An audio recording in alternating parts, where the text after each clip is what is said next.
I do want to go check in, of course, and see what Mr. Midwest Attempts has to say about this. So let's go over to the Bitcoin Weather Report with junior analyst Midwest Attempts. Midwest, what do you have for us today?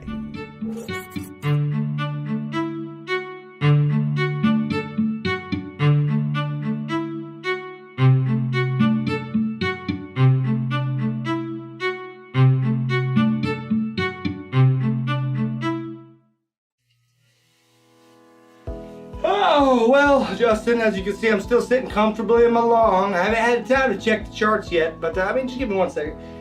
Okay, let's see here.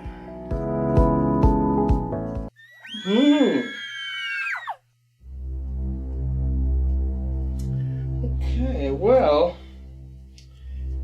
it seems as though, I mean, in the Bitcoin trading world, I mean, things do go south and they do go north. I mean, they go both ways. But at the same time, what I gotta say is, let's get rid of this long and get into our shorts, baby. Because guess what? It's summer out there in Bitcoin City. Get your shorts on. And don't be flip-flopping around. This trend's your friend. Back to you.